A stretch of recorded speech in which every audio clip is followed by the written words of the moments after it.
Hakanya trik uniu benai ke HK Singh Memorial Secondary School Juai depan man ko ye pynkup burom ye ki khynnah ye lek ke bol yong ka ki wo mihkhmat ye ke jylla hakalempung ye lek ke under 14 subrutu kom ka wo man ha New Delhi wa ha Bengaluru na do unai khende ha do unai chipau news nem hagani gesngi MLA ke Juai constituency Wyrta miki shella de manu kam kongsan katwa ke DSEO ke West Jaintia Hills ke SM de man ko kam ka sembut kongsan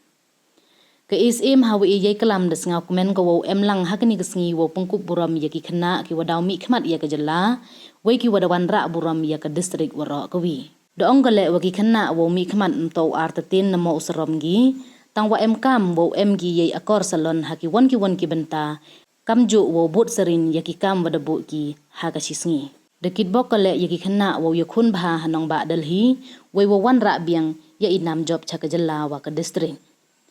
kam ukongsan hagani gesngi Wyrta miki shella hawe ye kelam de ongu wasngau kemenu ye waku ki khynnah ki kam ye leke we da dabu de kemen wo job kani ke skur wo mihkhmat ye ke jylla de wa penrap wa kam wo man gi wo job hagri wro kawi heju ipor de ongu mpu ke wi wat ke skur na ke jylla wo job hagri de wa kentu ye ki khynnah wo tia chaprang wo man gi wa penchke ne bha ki thau chabar jylla man gi ki wrap pher na i chu de ongu wa kam gi wo mihkhmat gi wo ye kelam wa ke sarkar heyato wa kam ki skur hawa duna ya ke pas percentage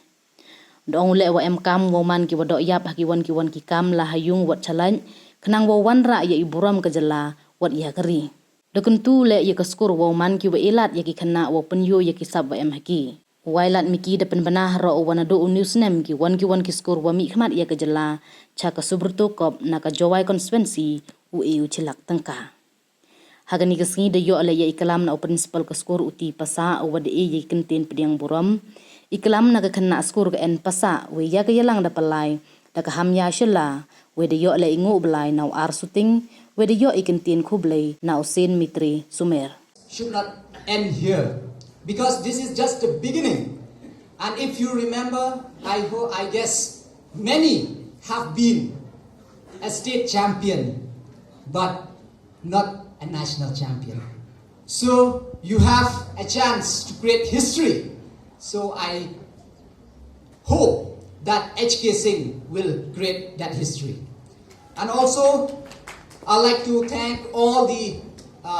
invitees, church elders from the WJDSA who are here, the working president. And I know that you must be feeling very proud, isn't it? Aren't you proud of yourself? Yes or no? Yes, yes. And I know that you're feeling very proud, for bringing the cup to the school. And I am proud of you for bringing the cup to the district and bringing honor to the district. So this is the day for you. I will not